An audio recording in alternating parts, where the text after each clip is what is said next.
गोपीजनवल्लभाय नमः। श्रीमदाचार्य चरण कमलेभ्यो नमः। श्री गुसाई जी परम दयालवे नमः। श्री गुरुभ्यो नमः। अथ मंगलाचरणम्। चिंता संतान हंतारो यत्पादाम्बुजरेण वः स्वीयानान्तान्निजाचार्यान् प्रणमामि मुहुर्मुहुः। यदनुग्रहतो जन्तुः सर्वदुःखातिगो भवेत् तमहं सर्वदा वन्दे श्रीमद्वल्लभनन्दनम्।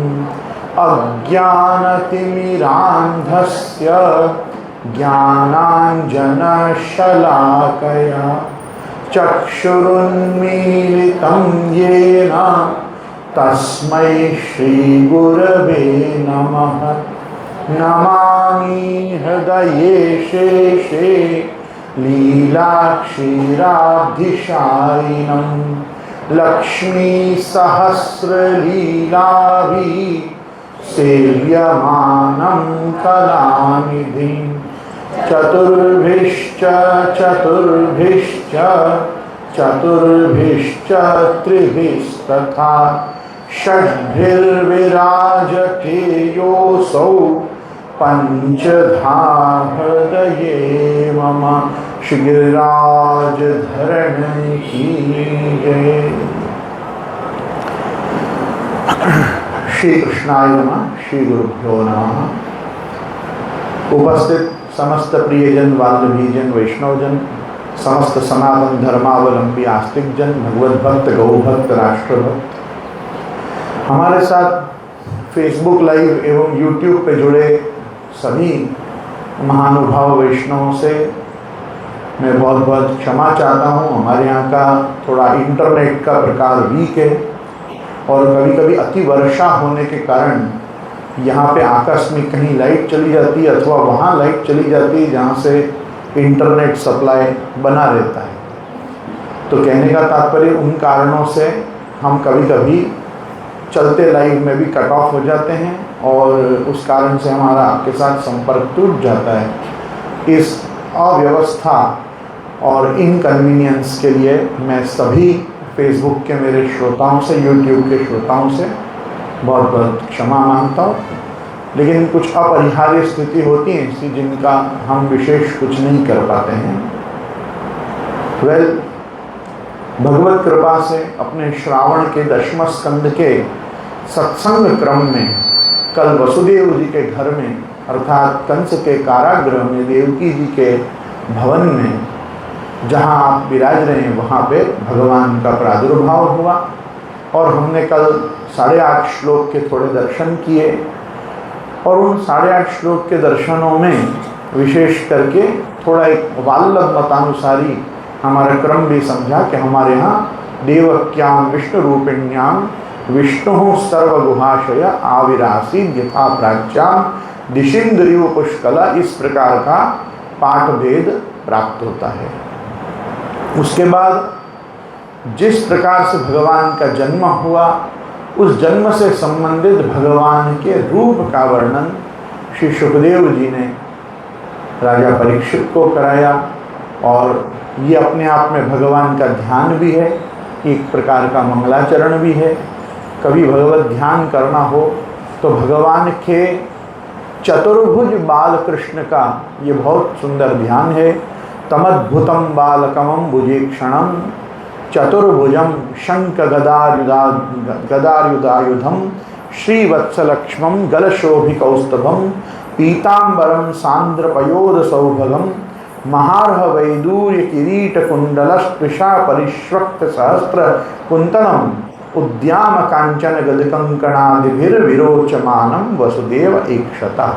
कल हमने इसका अनुवाद देखा। ऐसे हम जल्दी चलने के कारण ना कहीं से भी भागवतार्थ या सुबोधनी का दर्शन कर पा रहे हैं। अभी हम सत्संग क्रम में गीता प्रेस गोरखपुर द्वारा जो 10वें स्कंद की सरल सहज शब्दार्थ व्याख्या है, हम खाली उसी का दर्शन कर पा रहे हैं। तो यहाँ कह रहे हैं कि वसुदेव जी ने क्या देखा। वसुदेव ऐक्षत, वसुदेव जी ने देखा कि उनके सामने एक अद्भुत बालक है। आप देखोगे तो सर्वप्रथम शास्त्रार्थ प्रकरण जो सबसे पहला अर्थ है भागवत जी का, श्री महाप्रभु जी के द्वारा किए हुए सप्तधा एकार्थ में, उसके मंगलाचरण में भी भगवान को अद्भुत कर्मणा ही श्री महाप्रभु जी ने बताया है।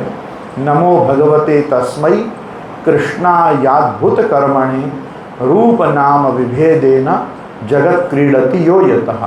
कभी नाम के द्वारा कभी रूप के द्वारा भगवान दो प्रकार से इस जगत में क्रीड़ा करते हैं, और ये दोनों ही प्रकार से भगवान की जो इस जगत में क्रीड़ा है, क्रीडार्थ आत्मनम इदम त्रिजगत कृतम से, ये जगत भी भगवान का क्रीड़ा भांड, एक क्रीड़ा स्थली है प्रभु का। तो उस जगत में जब भगवान जो क्रीड़ा करते हैं तो ये नाम रूप का विभेद करके क्रीड़ा करना, ये भगवान की एक अद्भुतता है। अद्भुतता का अर्थ ये है कि भगवान जिस समय अवतार काल है, अवतार काल में तो प्रभु साक्षात सब फल देने को तत्पर हैं। सर्वोद्धार प्रयत्नात्मा कृष्ण प्रादुर्बभूव, सर्वोद्धारक स्वरूप से भगवान अवतार काल में तो आप कर ही रहे हैं सभी का उद्धार। लेकिन चाहे भक्तोद्धारक स्वरूप हो कि नामोद्धार सर्वोद्धारक स्वरूप हो, नाम के द्वारा अन अवतार काल में भी भगवान वही सब फलदान भक्तों को कर रहे हैं। ये भगवान की अद्भुतता कि आज जैसे प्रभु का अवतार काल नहीं चल रहा है, अभी तो हम अगर दशावतार के क्रम में देखें तो बुद्धावतार में चल रहे हैं, और अगर हम अपने स्वसांप्रदायिक पद्धति से वल्लभाब्द को देखें तो हम वल्लभावतार और विठ्ठलावतार के काल में हम चल रहे हैं। लेकिन इस समय पे आप प्रत्यक्ष हम जीवों को सदैव मानुषी लीला करते दर्शन नहीं दे रहे हैं, तथापि ये श्रीमद् भागवत आदि शास्त्रों के द्वारा, श्रीमद् भगवत गीता के द्वारा, महाभारत के द्वारा, रामायण के द्वारा जो भगवान के ये चतुर्विध पुरुषार्थ प्रदायक जो शास्त्र हैं, इन सभी शास्त्रों को महाप्रभु जी ने भगवत शास्त्र कहा है। और महाप्रभु जी ने उसी शास्त्रार्थ प्रकरण में ऐसी आज्ञा की है कि भगवत शास्त्र आज्ञाय विचार्य च पुनः पुनः, ये भगवत शास्त्रों का बार बार आलोडन चिंतन मनन करना चाहिए। जैसे कि वेदों ने भी हमको कहा है आत्मा रेवा द्रष्टव्य श्रोतव्य मंतव्य निविधासितव्य, उसी प्रकार से भागवत और भागवत महात्म्य ने भी हमको कहा है तत्शृण्वन् प्रपठन विचारण परो भक्त्या विमुच्य नरः, हमको इसको सुनना है, इसको बार बार पढ़ना है, इस पे विचार करना है, इसका मनन करना है, तब जाके हम भगवान के अद्भुत कर्मणा स्वरूप को समझ पाते हैं। और यहाँ भगवान की प्रथम अद्भुतता तो यही है कि भगवान जब अवतार ले रहे हैं, जब प्रकट हो रहे हैं, तब भगवान माता के गर्भ से चतुर्भुज रूप में प्रकट हो रहे हैं। भगवान सर्वप्रथम चतुर्भुज रूप में इसी प्रकार कश्यप और अदिति के यहाँ वामन जी के रूप में प्रकट हुए, बाद में वो छोटे से वामन बालक हुए। इसी प्रकार से आप कौशल्या जी के सदन में, दशरथ जी के भवन में आप रामावतार के समय भी पहले चतुर्भुज प्रकट हुए, बाद में आप द्विभुज हुए।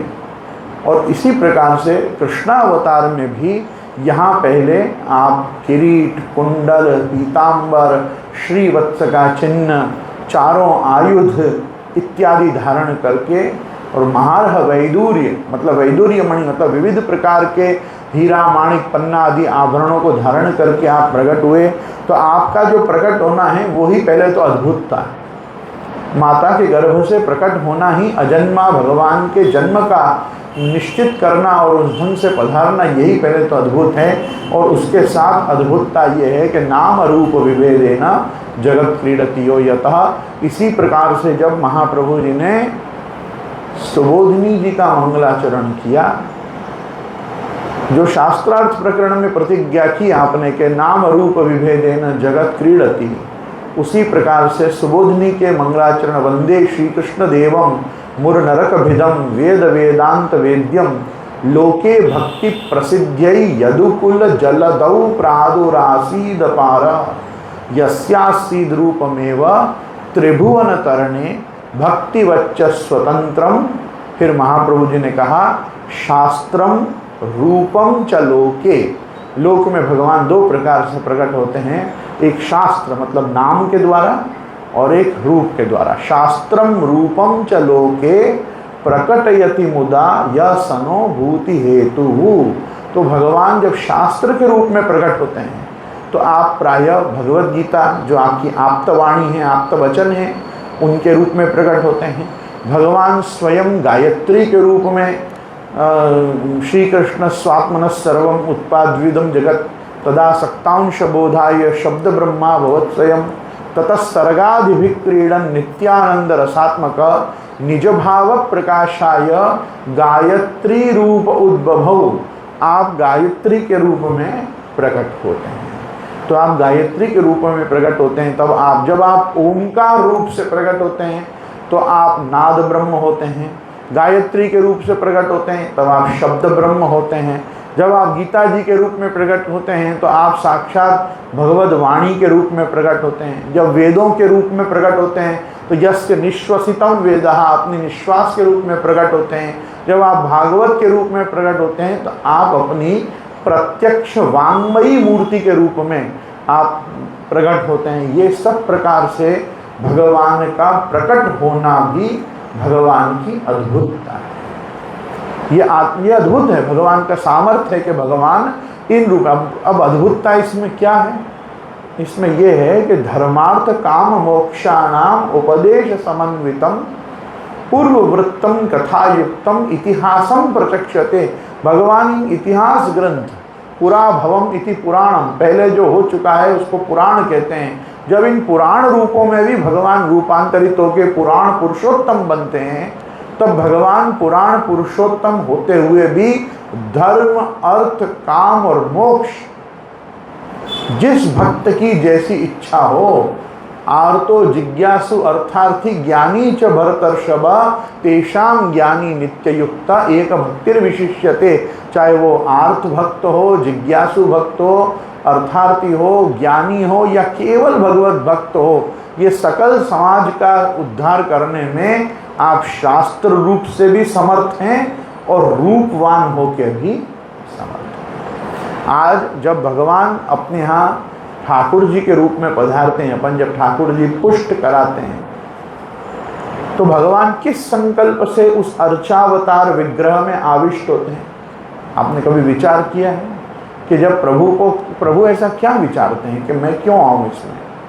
तो महाप्रभु जी आज्ञा करते हैं या एनम उद्धरिष्यामि तदा मृदादे प्रादुर्भूता, मैं इस भक्त का उद्धार करूंगा, ऐसा विचार करके आप उस मूर्ति में आविष्ट होते हैं, पधारते हैं। ये आविर्भाववाद है। भगवान का कभी जन्मवाद होता ही नहीं, भगवान जन्मते ही नहीं, भगवान का आविर्भाव ही होता है। इसीलिए आविरासीद यथा प्राच्याम दिशिंदुरिव पुष्कल, कि जैसे प्राची दिशा में इंदु, कल अपनी बात हुई थी ना, जनिका बैठी थी, जनिका से बात हुई थी। श्रीमद् वृंदावनेन्दु प्रकटित रसिकानंद संदोह रूप इंदु रसक्लेदने। इंदु शब्द का अर्थ होता है चंद्रमा का वो स्वरूप जिससे बीज में रस की उत्पत्ति होती है। जैसे सूर्य के उत्पन्न होने से सभी प्रकार के पुष्प और जो वनस्पति हैं वो खिल जाती हैं, विकसित हो जाती हैं, वैसे रस निष्पत्ति जो धान्य में होती है, फलों में जो होती है, वो चंद्रमा की किरणों के कारण होती है।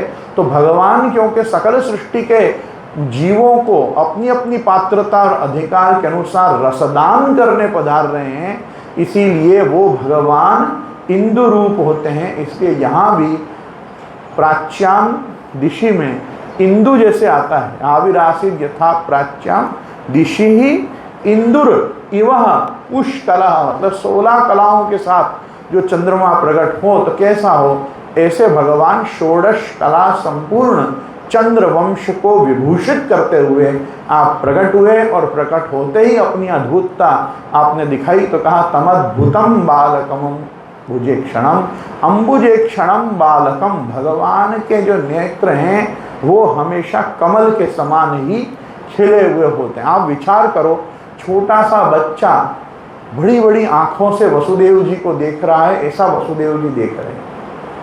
और आज बच्चा कैसा देख रहा होगा अपने पिता को कि देखो देखो मैं आ गया ना, तुम्हारे यहाँ आ गया ना, तुम्हारे यहाँ पे मैंने वरदान दिया था तो सब हुआ ना। अभी वो वरदान बताएंगे क्या वो है। तो अभी देखो क्या कह रहे हैं यहाँ पे, तो कहें कि बड़े बड़े विशाल हैं, 4 हाथों में आपके चारों दिव्य आयुध हैं, वक्षस्थल पे श्रीवत्स का चिन्ह है, यह अत्यंत सुंदर स्वर्णमयी रेखा है। अब देखो श्रीवत्स का जो चिन्ह है ना, ये बहुत बहुत बहुत जरूरी वस्तु है। यहाँ पे ये 2 वस्तुओं का जो वर्णन है, एक श्रीवत्स का चिन्ह और एक कौस्तुभ मणि। ये जो 2 नहीं बताओ ना, तो भगवान के पार्षद भी सब ऐसे ही लगते हैं। सर्वे बाहुश्चतुर्भुजा, भगवान के वैकुंठ में जितने भी भगवान के पार्षद हैं, विशेष करके तो ये जय विजय नंद सुनंद चंड प्रचंड अरण निवरण आदि अपन जो ये 7 द्वारों के द्वारपालों को देखते हैं ना, ये तो हूबहू भगवान लगते हैं, विष्णु ही लगते हैं। आप इनका दर्शन करो तो अपने को लगे ये तो साक्षात महाविष्णु ही हैं, ऐसा लगे। पर उनमें 2 चीज़ ही मिसिंग होती है। एक, उनके वक्षस्थल पे श्रीवत्स का चिन्ह नहीं होता, और उनके हृदय में कोई और मणि भले हो, कौस्तुभ जो है वो केवल भगवान के वक्षस्थल पे ही विराजती है।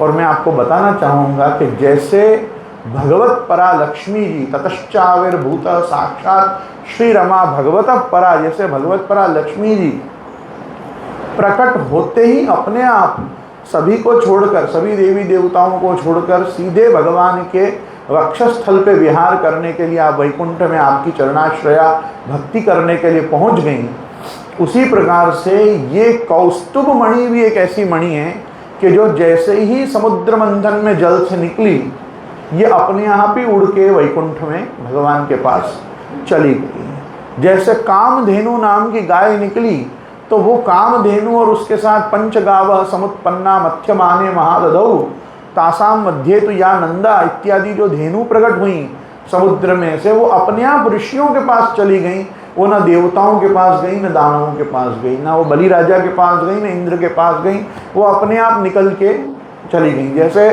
पारिजात वृक्ष निकला, वो भी अपने आप स्वर्ग में जाके प्रतिष्ठित हो गया। उसका इन सब कुछ चीज़ों का बांट नहीं हो पाया। बांट के लिए 2 ही चीज़ निकली थी, एक उच्चैश्रवा ऐरावत और अमृत और विष, कि जिसको चाहिए बांट लो। उसमें उच्चैश्रवा जो है वो बलि राजा ले गए, और ऐरावत हाथी निकला। वो ऐसे 14 रत्न निकले, उनमें 14 रत्नों में से आधे रत्न तो अपने आप ही अपने स्थान पे जहाँ उनको प्रतिष्ठित होना था, जिसके लिए निकले थे, वो वहाँ चले गए। तो कहने का मेरा तात्पर्य सिर्फ इतना है कि उसी प्रकार से ये श्रीवत्स का चिन्ह और कौस्तुभ मणि, ये 2 चीज़ों का वर्णन मिलना भी भगवान साक्षात पधारे हैं, ये उसका निरूपक है, उसका परिचायक है कि ये कोई पार्षद आदि नहीं है, कोई अंश कला आदि नहीं है, ये साक्षात प्रभु हैं, क्योंकि इनके हृदय पे श्रीवत्स का चिन्ह है। इसको हम भृगु लांछन भी कहते हैं। क्या कहते हैं? भृगु ऋषि ने भगवान की छाती पे जो लात मारी, वो जो उनका पाद प्रन्यास प्रहार उनके वक्षस्थल पे भगवान के हुआ, उससे जो वहाँ पे एक रेखा जैसी बनी, वो श्रीवत्स का चिन्ह कहलाते हैं। बाद में लक्ष्मी जी कुपित हुई, लक्ष्मी जी ने श्राप दिया, श्राप देने से भृगु ऋषि का शास्त्र भी श्रापित किया। फिर बाद में ऋषि ने बहुत विनती की, प्रार्थना की, सब की, तो कोई चीज़ से जब लक्ष्मी जी नहीं मानी, तब भृगु ऋषि ने पूछा कि माता 9 महीना हम आपके पेट में लात मारते हैं, तब तो आपको इतना नहीं दुखता है, बाहर आके मारी तो इतना क्या बुरा मानती हो? तो कहा ये तो मेरे बच्चे जैसा है। तो उसको श्रीवत्स, श्री का बछड़ा, बच्चा, वो प्रकार से भृगु ऋषि को अपना पुत्र मान के उनको कहा कि जो व्यक्ति तुम्हारे शास्त्र में श्रद्धा रखेगा, उसको तुम्हारा शास्त्र आधा फल जरूर देगा करके भृगु संहिता और ज्योतिष शास्त्र, जो कि ज्योतिष भगवान के नेत्र माने गए विराट पुरुष में, तो उस शास्त्र की भी रक्षा की, ऋषि को भी अपना पुत्र माना और कहा कि नहीं सही बात है, जैसे माता को तब कोप नहीं करना चाहिए अपने पेट में रहने वाले शिशु पे, वैसे इस बड़े शिशु पे भी क्रोध नहीं करना चाहिए। हो गई सो हो गई गलती, क्योंकि भगवान की छाती में लात मारने का मतलब है लक्ष्मी जी को लात मारना, क्योंकि नित्य वक्षो विहारिणी मनोहर दिव्य मूर्ति साक्षात लक्ष्मी जी हैं। वो लात किसको पड़ी थी? लक्ष्मी जी को। भगवान ने तो चरण पकड़ लिया, चरण पकड़ के भृगु ऋषि को कहा कि मेरा वक्षस्थल तो बहुत कठोर है, आपके चरण में पीड़ा हुई होगी, लाओ मैं दबा दूँ। तो भगवान पे तो वो प्रसन्न हो गए, लेकिन उनसे रुष्ट जो हुई वो लक्ष्मी जी रुष्ट हुई, और इसीलिए हम सब ब्राह्मणों को श्राप दे दिया, जाओ श्रीहीन हो जाओ। इसलिए आज तक हम भीख मांग रहे हैं, भिक्षा मांग के निर्वाह कर रहे हैं, क्योंकि लक्ष्मी हम पे कुपित हो गई। नारायण ने हमारे चरण पकड़ लिए, इसलिए वो गौ ब्राह्मण हितायुच हो गए, वो सब अच्छे अच्छे हो गए, हम सब बुरे बुरे हो गए। इसलिए लक्ष्मी जी का तो स्वभाव है, चंचला चपला है ही, वो कभी प्रसन्न हो जाती हैं, कभी रुष्ट हो जाती हैं।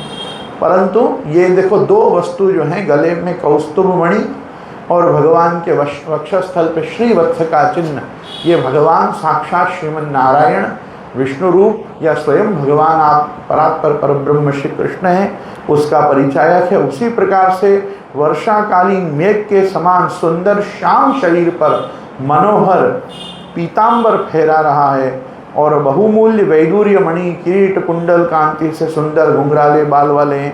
आपको मैं एक चीज बताना चाहूँगा, उद्याम कांचन गद कंकणादिभिर, भगवान के जो आभूषण होते हैं ना, उनमें पड़छिया नहीं होते, उनमें पड़छिया नहीं होते। अप्राकृता खिला कल्प भूषिता, जैसे श्री महाप्रभु जी हैं, है कि नहीं? यमुना जी में भी ऐसा ही वर्णन आता है।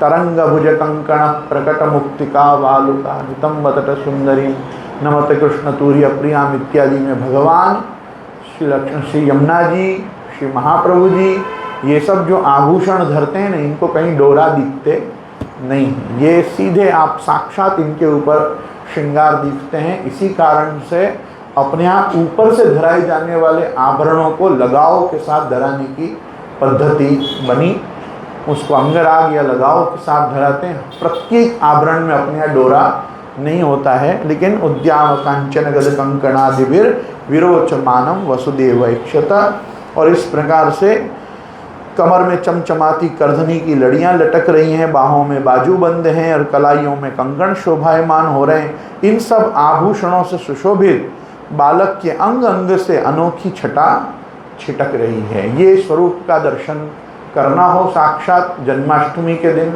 तो जहाँ भी श्री मथुराधीश प्रभु, द्वारकाधीश प्रभु, कल्याण राय जी प्रभु, आप चतुर्भुज रूप से जहाँ पुष्टि पुरुषोत्तम विराज रहे हैं, आप वहाँ जाके दर्शन करो। तो तमद्भुतम बालकमं भुजेक्षणम चतुर्भुजम, जन्माष्टमी के दिन आपको दर्शन वहाँ अपने मार्ग में हो सकता है।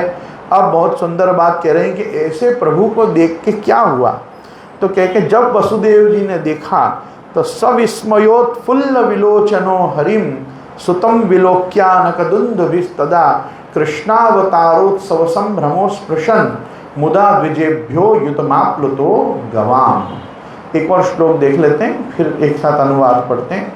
अथई नमस्तौदवधार्य पूरुषम परम नतांगम कृतधि कृतांजलि स्वरोचिषा भारत सूतिकाग्रहम विरोचयंतम गतभि प्रभावित। यहाँ कह रहे हैं कि जब वसुदेव जी ने देखा कि मेरे पुत्र के रूप में तो स्वयं भगवान ही आए हैं, तो पहले तो उन्हें असीम आश्चर्य हुआ, फिर आनंद से उनकी आंखें खिल उठीं, उनका रोम रोम परमानंद मग्न हो गया। श्री कृष्ण का जन्मोत्सव मानने की उतावली में उन्होंने उसी समय ब्राह्मणों के लिए 10,000 गायों को देने का संकल्प किया। और परीक्षित, भगवान श्री कृष्ण अपनी अंग कांति से सूतिका ग्रह को जगमगार कर रहे थे। जब वसुदेव जी को यह निश्चय हो गया कि ये तो परम पुरुष परमात्मा ही हैं, तब भगवान का प्रभाव जान लेने से उनका सारा भय जाता रहा।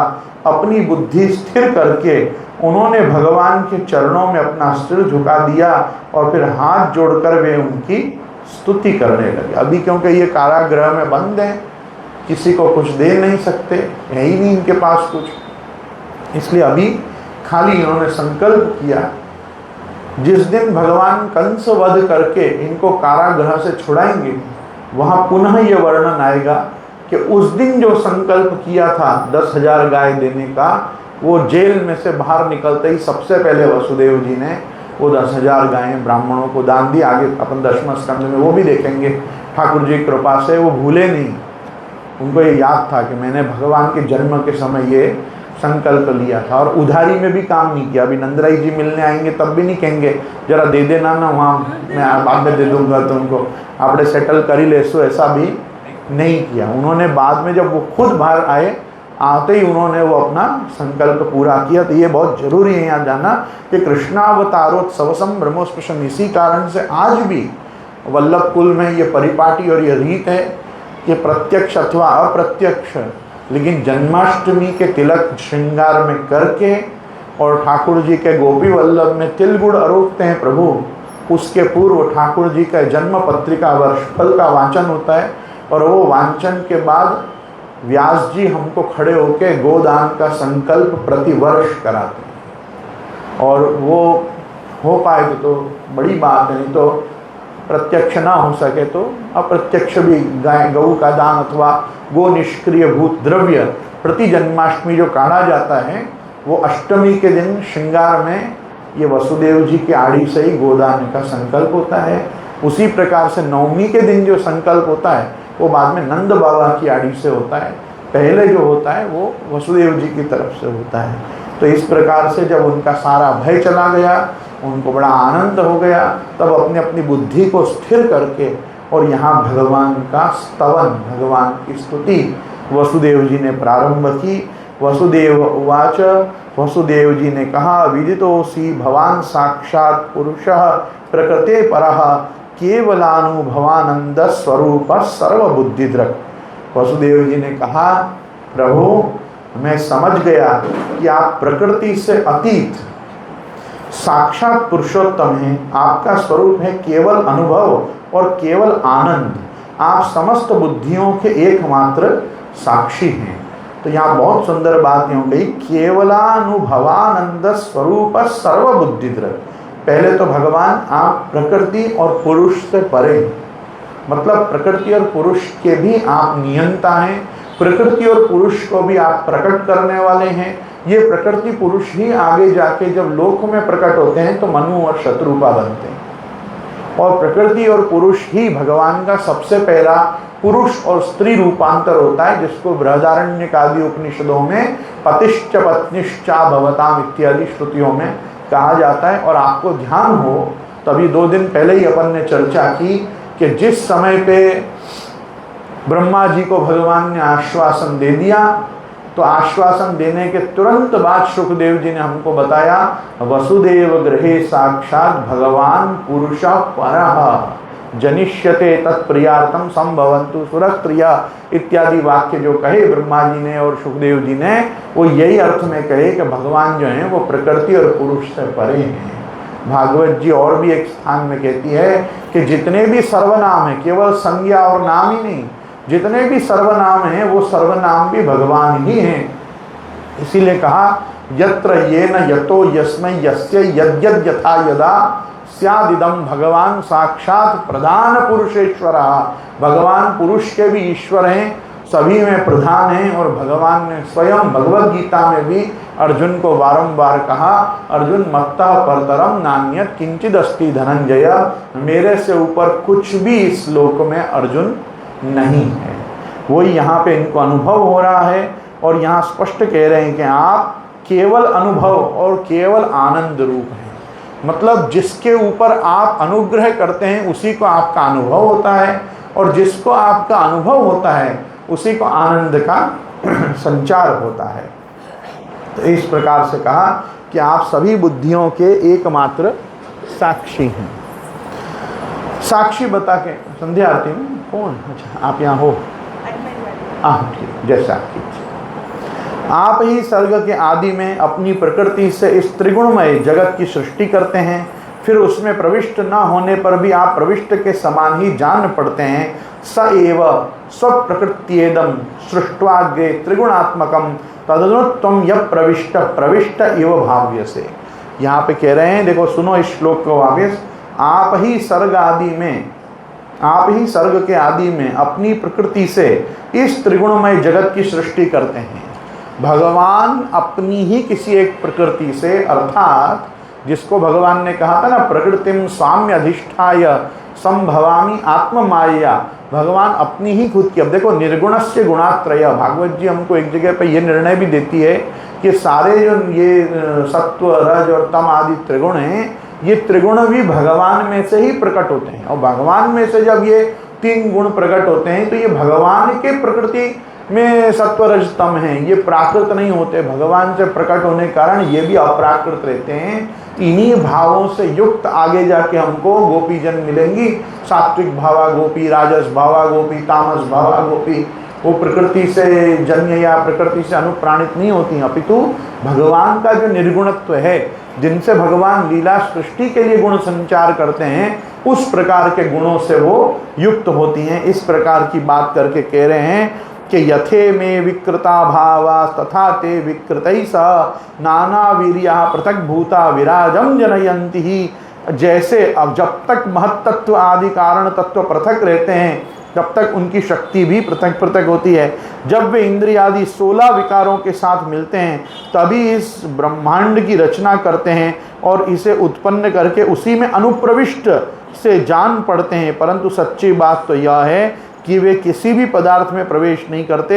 ऐसा होने के कारण यह है कि उनसे बनी हुई जो भी वस्तु है, उसमें वे पहले से ही विद्यमान रहते हैं। ये यूँ बताना चाह रहे हैं कि प्रभु, जिन चीज़ों से आप जगत की सृष्टि कर रहे हैं, आपको ध्यान हो तो अपन 2 दिन पहले वार्ता नहीं कर रहे थे कि समष्टि मतलब कॉस्मोस, समष्टि मतलब यूनिवर्स, और व्यष्टि मतलब ये जीव का देह। तो ये जो जीव का देह है, ये देह कितनी चीज़ों से बना है? तो भाई ऐसा है कि महाप्रभु जी अपने निबंध ग्रंथ में निर्णय देते हैं कि 28 तत्वानि स्वरूपम यत्र वै हरिहि। 28 तत्व जो भी प्रकृति में विद्यमान है, ये सब कुछ भगवद आत्मक ही है, ये सब भगवान ही है। 28 तत्व बहुत बड़ी संख्या है। 28 तत्वों में क्या क्या आएगा साहब? सबसे पहले पंच महाभूत आएंगे, पृथ्वी जल तेज वायु आकाश। पृथ्वी पंच महाभूत के साथ रूप रस गंध स्पर्श और शब्द हैं। 5 उनकी तन्मात्रा, 10 5 ज्ञान इंद्रिय, 5 कर्म इंद्रिय, कितने हुए? 20 हुए।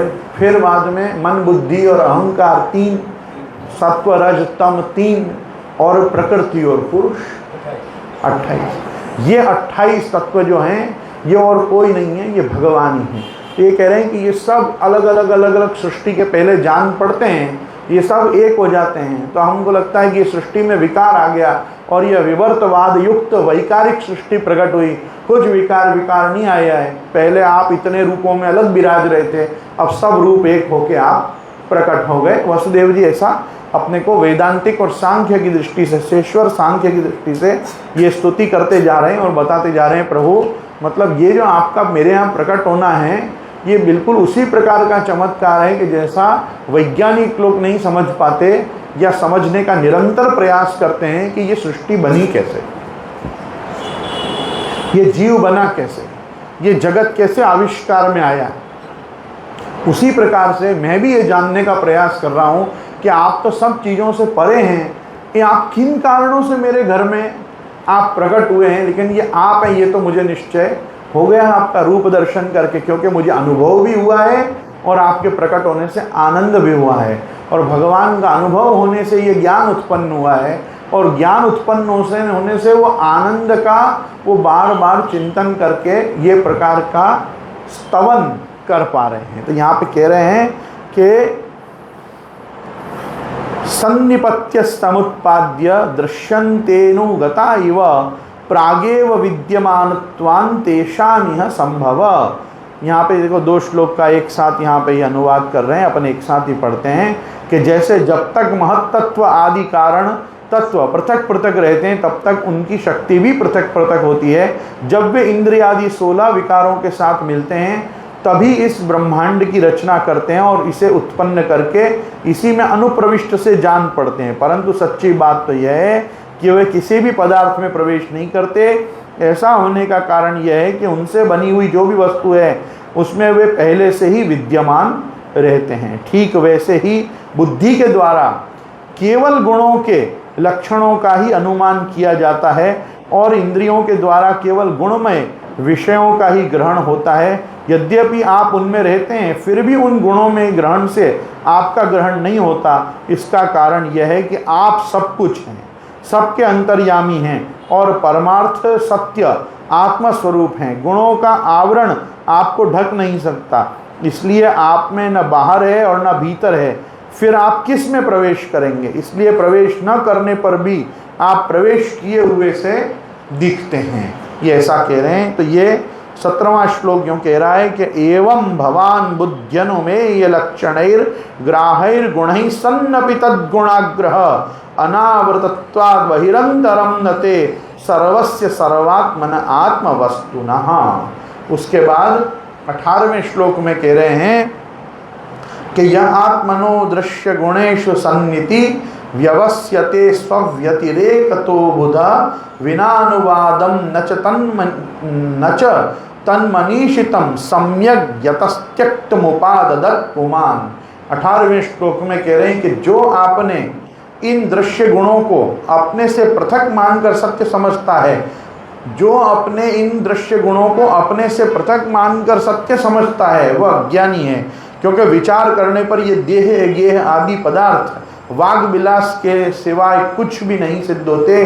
विचार के द्वारा जिस वस्तु का अस्तित्व सिद्ध नहीं होता बल्कि जो बाधित हो जाती है उसको सत्य मानने वाला पुरुष बुद्धिमान कैसे हो सकता है। अर्थात ये यहाँ पे थोड़ा वाचारंभणम विकारो नामधेयम मृत्तिकत्येव सत्यम इत्यादि वेदांत के तत्व को बताते हुए ये बता रहे हैं कि प्रभु त्वत्तोस्य जन्म स्थिति संयमान विभो वदन्त्य निहाद गुणादि विक्रिया त्वईश्वरे ब्रह्मणिनो विरुध्यते त्वदाश्रयत्वादुपचर्यते गुणैः। प्रभु कहते हैं कि आप स्वयं समस्त क्रियाओं गुणों और विकारों से रहित हैं, फिर भी इस जगत की सृष्टि स्थिति और प्रलय आपसे ही होते हैं। यह बात परम ऐश्वर्यशाली परब्रह्म परमात्मा आपके लिए असंगत नहीं है, क्योंकि तीनों गुणों के आश्रय भी आप ही हैं। इसलिए उन गुणों के कार्य आदि का आप में ही आरोप किया जाता है। अपनी बात हुई ना कि भगवान से ही तीनों गुण प्रकट होते हैं, वो केवल प्रकृतिजन्य नहीं होते। प्रकृति के जो 3 गुण होते हैं वो प्रकृतिजन्य त्रिगुणाः वो माया में बंधन कारक होते हैं, जीव को अविद्या कारक होते हैं। भगवान के 3 गुण उसमें कारण नहीं होते। जैसे मैं आप पुष्टि मार्गियों को ये बात जल्दी समझ में आएगी। 252 वैष्णव कैसे हैं? 84 सात्विक, 84 राजस, 84 तामस, बराबर। अच्छा, उससे भी पहले चले जाओ तो संपूर्ण ब्रज भक्त कौन है? पहला प्रकरण कौन सा है? तामस प्रकरण। चतुर्भिष्ट का पहला जन्म प्रकरण, उसके बाद ये तीनों के सेट में पहले सात्विक प्रकरण आना चाहिए ना, क्यों सात्विक प्रकरण नहीं आ रहा है? पहले तामस प्रकरण है, फिर राजस प्रकरण है, बाद में जाके सात्विक प्रकरण, फिर तो सीधे गुण प्रकरण। तो सबसे पहले 5वें अध्याय से जो 10वें स्कंद के 5वें अध्याय से शुरू हो रहा है, क्या शुरू हो रहा है? तामस प्रमाण। तामस प्रमाण का पहला अध्याय, ऐसे 7 अध्याय चलेंगे तो वो तामस प्रमाण, प्रथम तामस प्रमाण, द्वितीय तामस प्रमाण, तृतीय, ऐसे ही चलेगा ना क्रम। तो सबसे पहले कौन से भक्त हैं? ब्रज भक्त। अब वो तामस है। अब वो तामस तामसी वाला नहीं, वो तामस तामसी या आसुरी या प्रवाही वाला नहीं। वो तामस कौन? जो जड़ है। जड़ मतलब जिनके उद्धार के लिए प्रभु को आना पड़ेगा, वो प्रभु के लिए कुछ भी करेंगे नहीं। लेकिन जब प्रभु आ जाएंगे तो वो उनका सब कुछ करेंगे। लेकिन प्रभु जब तक नहीं पधारेंगे तब तक वो ब्रज में जाके बुलाएंगे भी नहीं। ठाकुर जी टोकरी में बैठ के वसुदेव जी के साथ खुद आए कि उन्होंने इनविटेशन दिया, ये वो खुद पधारे प्रभु। किसके उद्धार कर? पहले वहाँ जितने भी राजस सात्विक थे उनका उद्धार कर देना था ना मथुरा में, तो नहीं हुआ। पहले कहाँ पधारे सबका उद्धार करने? जिनके घर प्रगटे उन वसुदेव देवकी का उद्धार भी बाद में किया, पहले किसका किया? ब्रजभक्तों का किया। तो ब्रजभक्तों के लिए पहले पधारे। वो जो तामस हैं, वो राजस हैं, वो सात्विक हैं, वो किनके तामस राजस सात्विक हैं? वो भगवान के तामस राजस सात्विक हैं, प्रकृति जन्य नहीं है। वो भगवान के द्वारा प्रकट किए हुए हैं ताकि भगवान उनसे विविध प्रकार के लीला विलास आप कर सकें। ये चीज़ ये बताने के यहाँ पे बार बार कह रहे हैं कि ये जो प्रकृति में, प्रकृति का प्रकट होना, स्थित होना, लीन होना, इनमें वास्तव में आप कारण नहीं हो, लेकिन आप में ही ये सब चीज़ आरोपित की जाएंगी, क्योंकि आपके अलावा इनका कर्ता भी कोई और नहीं है और ये सब प्रकट भी आपसे ही हुए हैं। इसलिए प्रभु ये सब आप में ही माने जाएंगे। अब आप देखो क्या कह रहे हैं इसके बाद, 19वें श्लोक के बाद कह रहे हैं कि सत्वम त्रिलोक स्थितये स्वमायया बिभर्षि शुक्लम खलु वर्णमात्मना सर्गाय रक्तम रजसोपब्रह्मितम कृष्णम च वर्णम तमसा जनाख्य। ये तीनों का कारण बताते हैं कि आप ही तीनों लोकों की रक्षा करने के लिए अपनी माया से सत्वमय शुक्ल वर्ण अर्थात पोषणकारी विष्णु रूप धारण करते हैं, उनकी उत्पत्ति के लिए रजत प्रधान रक्त वर्ण सृजनकारी ब्रह्मा जी का रूप आप धारण करते हैं, और प्रलय करने के लिए तमोगुण प्रधान कृष्ण वर्ण संहारकारी रुद्र रूप को आप स्वीकार करते हैं। तो ये जो तीनों आपके रूप हैं, चाहे वो आपका शुक्ल वर्ण हो, रक्त वर्ण हो कि कृष्ण वर्ण हो, ये तीनों जो चीज़ें हैं ये आप ही ने सृष्टि की उत्पत्ति स्थिति लय के लिए, ब्रह्मा रूप विष्णु रूप शिव रूप होने के लिए, और ये चीज़ को यहाँ अभी तो खाली वसुदेव जी कह रहे हैं, आगे जाके गर्गाचार्य भी कहेंगे आसन वर्णास्त्रयो यस्य गृह्णतो नो युगम तनु शुक्लो रक्तस्तथा पीता इदानीं कृष्णतां गता। पहले आप शुक्ल वर्ण में हुए, फिर रक्त वर्ण में हुए, फिर पीत वर्ण में हुए, अब की बार क्योंकि आपने कृष्ण वर्ण का स्वीकार किया है इसलिए आपका नाम कृष्ण रख दिया जाता है। ऐसे करके बताएंगे।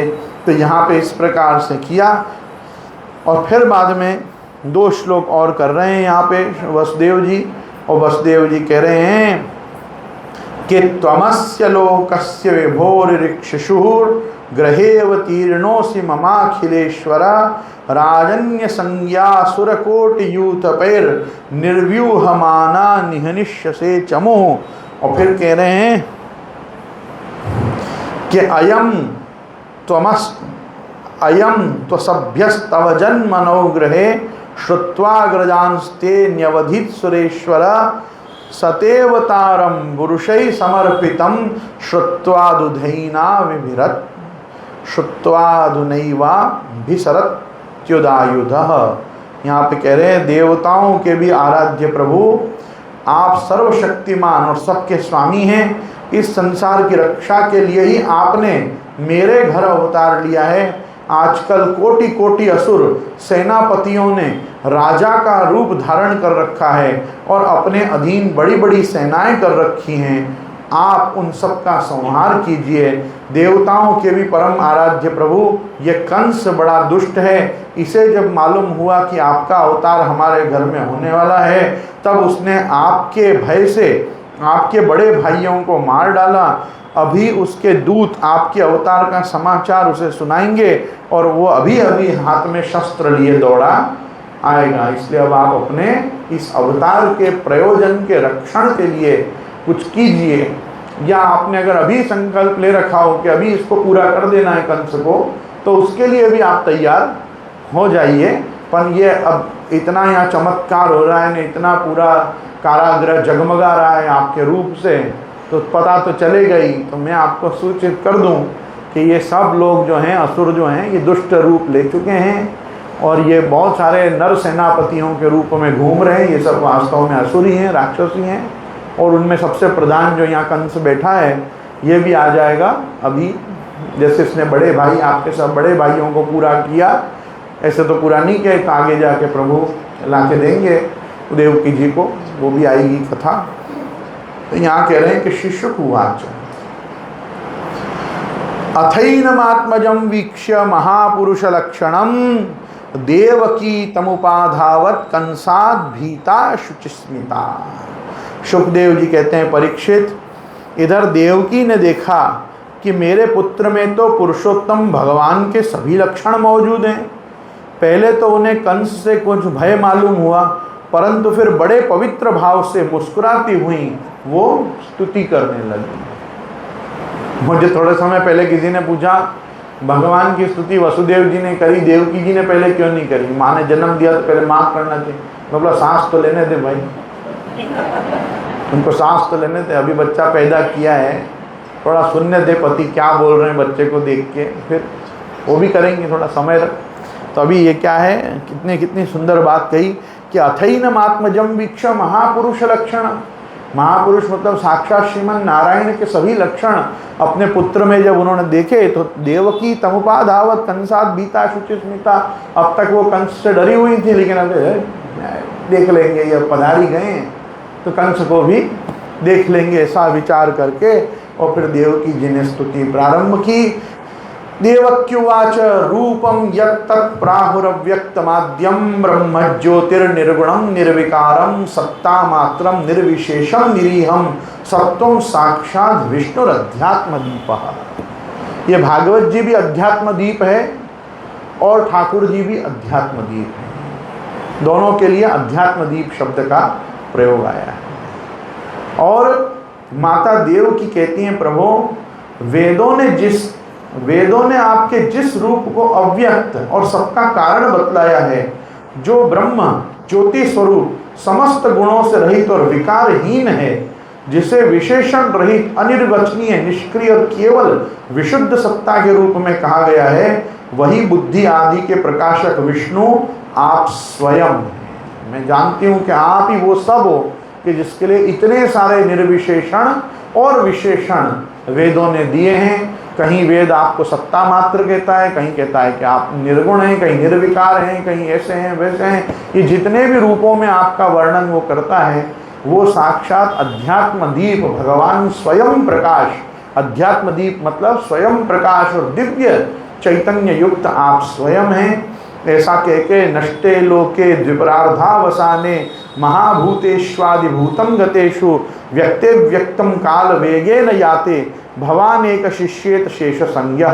यहाँ पे कह रहे हैं जिस समय ब्रह्मा की पूरी आयु 2 परार्ध समाप्त हो जाती है, काल शक्ति के प्रभाव से सारे लोग नष्ट हो जाते हैं, पंच महाभूत अहंकार में, अहंकार महत्त्व में और महत्त्व प्रकृति में लीन हो जाता है, उस समय एकमात्र आप ही शेष रह जाते हैं। इसीलिए आपका एक नाम शेष भी है, भगवान का एक नाम शेष भी है।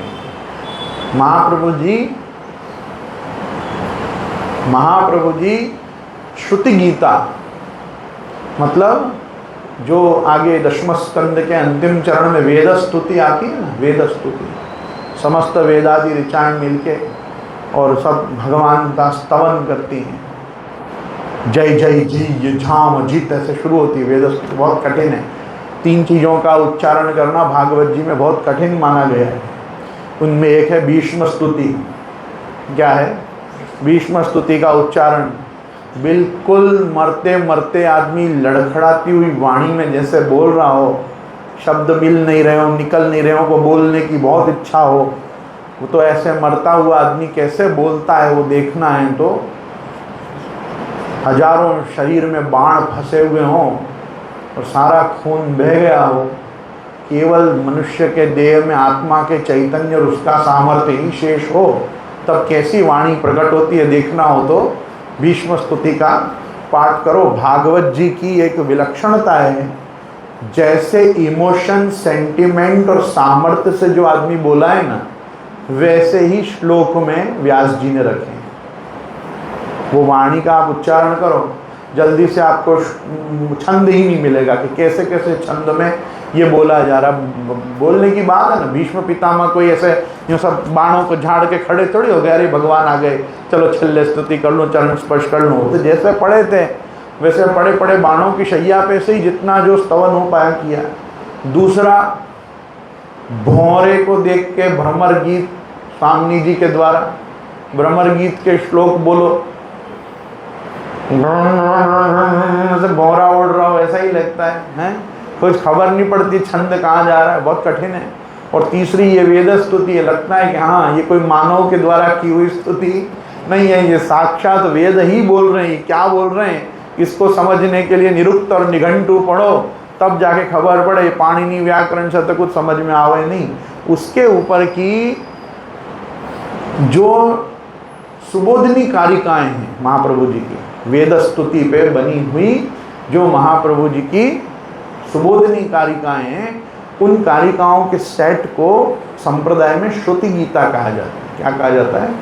श्रुति गीता। श्रुति गीता कोई अलग का ग्रंथ नहीं है, वेद स्तुति के ऊपर सुबोधनी की जो कारिकाएं मिलती हैं उनको श्रुति गीता कहते हैं। वो श्रुति गीता में एक श्लोक में महाप्रभु जी आज्ञा करते हैं, कृष्ण एव सदा सेव्यो निर्णीतः पंचधा बुधैः शरीरदः प्रेरकश्च सुखदः शेष सत्यद। यहाँ जो देवकी जी कह रहे हैं ना कि किन कारणों से आपको शेष कहते हैं, वे आपको शेष इसलिए कहते हैं कि जब ये कुछ भी नहीं बचता है ब्रह्मा की सृष्टि में, तब ये सर्ग और विसर्ग दोनों के लीन हो जाने के बाद भी जो चीज रह जाती है वो सत्ता आप स्वयं हो, इसलिए आपका एक नाम शेष।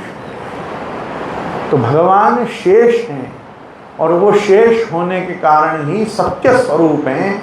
इसलिए भगवान का 5 कारणों से बुद्धिमान लोगों ने, पंचधा बुधई, बुद्धिमान लोगों ने 5 कारण दिए हैं कि क्यों भगवान कृष्ण की सेवा करनी ही चाहिए। कृष्ण एव सदा सेव्यो निर्णीतः पंचधा बुधई शरीरदः। सबसे पहले अपन को जो शरीर मिला है, विशेष करके मानव शरीर मिला, मानव शरीर में वैष्णव शरीर मिला या वैष्णव संस्कार वशात अपना शरीर तनुनवत्व को प्राप्त हो गया, ये सब भगवत कृपा जन्य है। इसलिए सबसे पहले शरीरदः। दूसरा प्रेरकश्च, भगवान ही अपने बुद्धि के प्रेरणादायक हैं और उनके प्रभाव से ही अपनी बुद्धि सद्वृत्ति बनती है। अपनी चित्त वृत्तियों को सतोवृत्ति सद्वृत्ति बनाने में भगवान ही प्रेरक होते हैं। इसलिए शरीरदा प्रेरकश्च सुखदः, संसार में जो भी कुछ सुख है वो सब भगवत कृपा से ही मिलता है। इसी कारण से तत्सिद्ध्यै तनु वित्तजा कह के महाप्रभु जी ने कहा, ततः संसार दुख निवृत्ति, संसार के दुखों की निवृत्ति होगी, भगवान जीवन में सुख देगा। तो भगवान से सुख चाहिए तो भगवान की ही सेवा करनी चाहिए। द्वितीय स्कंद में भागवत जी भी, सुखदेव जी भी निर्णय देते हैं, अकामः सर्व कामो वा मोक्ष कामा उदारधि तीव्रेण भक्ति योगेन यजेत पुरुषम परम। तुमको कोई कामना हो कि कोई कामना ना हो या केवल मोक्ष की इच्छा हो, तीव्र भक्ति योग के द्वारा परम पुरुष भगवान का ही यजन करना चाहिए। तो कहें शरीरदा प्रेरकश्च सुखदः। फिर कहा शेष, भगवान ही शेष रह जाने वाले हैं, सब कुछ खत्म हो जाएगा तब भी प्रभु ही बचेंगे और प्रभु ही अपने काम आएंगे, वही अपने को पुण्यों का संचार करेंगे और अपने को सदगति का दान करेंगे। शेष सत्यद, और वो स्वयं सत्य स्वरूप है। अपन सत्यव्रतम सत्य परम सत्यम इत्यादि में देख चुके हैं। सत्यम परम धीमहि से भागवत शुरू होती है, सत्यम परम धीमहि पे भागवत पूरी होती है। उसने कृष्णम परम धीमहि नहीं कहा, क्या कहा? सत्यम परम धीमहि, सत्यमेव जयते नानृतम सत्यस्य पंथा विततो देवयानः तेना वयम ऋषयो याप्तकामाः इत्यादि श्रुतियां भी हमको बताती हैं कि भगवान सत्य स्वरूप ही है, भगवान सत्य में प्रतिष्ठित है, भगवान शेष स्वरूप है। शेष केवल शेष संज्ञक भगवान के सेवक के अर्थ में नहीं है। संसार में जब कुछ भी नहीं रहता तब शेष स्वरूप हुआ आप रह के, और आप स्वयं ही स एकाकी न रमते द्वितीयम इच्छत इत्यादि मंत्रों से एको हम बहुश्याम प्रजा ये आदि संकल्प लेकर और इस सृष्टि की रचना करते हैं। तो यहाँ पे उनकी माता जी भी कह रही हैं कि नष्टे लोके द्विपरार्धावसाने महाभूतेशादिभूतं वतेषु व्यक्ते व्यक्तं काल वेगेन याते भवान एक शिष्यते शेष संज्ञ योयम कालस्तस्य ते व्यक्त बंधो चेष्टा माहुश्चेष्टते येन विश्वम निमेषादि वत्सरांतो महीयां तम त्वेषानः क्षेमधाम प्रपद्ये। यहाँ पे कह रहे हैं कि प्रकृति के एकमात्र सहायक प्रभु निमेष से लेकर वर्ष पर्यंत अनेक विभागों में विभक्त जो काल है, जिसकी चेष्टा से यह संपूर्ण विश्व सचेष्ट हो रहा है, जिसकी कोई सीमा नहीं है, वह आपकी लीला मात्र है। आप सर्वशक्तिमान और परम कल्याण के आश्रय हैं। मैं आपकी शरण लेती हूँ। माता जी पुत्र जी की शरण में आ रही हैं। ऐसा पहले कब हुआ? ऐसा पहले माता देवहूति जो हैं वो कपिल देव जी की शरण में गईं, तब कपिल देव जी ने उनको अध्यात्म का उपदेश किया। अब यहाँ पे देवकी जी भी भगवान की शरण ले रही हैं, उनका प्रपद्यन कर रही हैं और कह रही हैं कि योयम कालस तस्य ते व्यक्त बंधो, भगवान ही काल स्वरूप हैं। काल स्वरूप मतलब ये निमेष से लेके वर्ष पर्यंत, संवत्सर पर्यंत। निमेष मतलब ये अपन आँखों का पलक झपकना, इसको निमेष कहते हैं, कि वहाँ उतने टाइम से लेकर जो 1 संवत्सर पर्यंत ऐसे हैं, जो ईड़ावत्सर परिवत्सर आदि जो भी तुम काल की गणना करो, ये काल स्वरूप भी प्रभु आप ही हो, आपके टाइमिंग की कोई सीमा नहीं है। अपन अभी पढ़ के आए ना, अतः सर्वगुणोपेता काल परम शोभना, सब कुछ बुरा होने पे भी सब अच्छा हो गया। अरे क्या अच्छा था, काली रात थी, बादल बरस रहे थे, भाद्रपद मास था, कृष्ण पक्ष था, कोई अमल पक्ष भी नहीं था, कुछ नहीं था, फिर भी सब कुछ भगवान ने मंगल कर लिया। क्यों? क्योंकि भगवान स्वयं मांगल्य मूर्ति हैं। मंगलम भगवान विष्णु, मंगलम गरुड़ध्वजा, मंगलम पुंडरीकाक्षो, मंगलायतनो हरि, हरि स्वयं मंगलायतन है। वो जब भगवान साक्षात पधार रहे हैं तो सब कुछ मंगल होना, काल परम शोभन होना जरूरी है। तो उस परम काल स्वरूप सहेश संज्ञक भगवान की शरण में देवकी जी जो गई हैं, उनके साथ में और आप भी आज देवकी जी के साथ भगवान की शरण में जाके यहाँ कथा को अभी आज अपन विराम देते हैं। कल पुनः अपन आगे के श्लोक से प्रारंभ करेंगे। गजराज धरण की जय। हिंडोला का समय पास है तो अपन आगे बढ़ते हैं। शिवल्लभाधीश की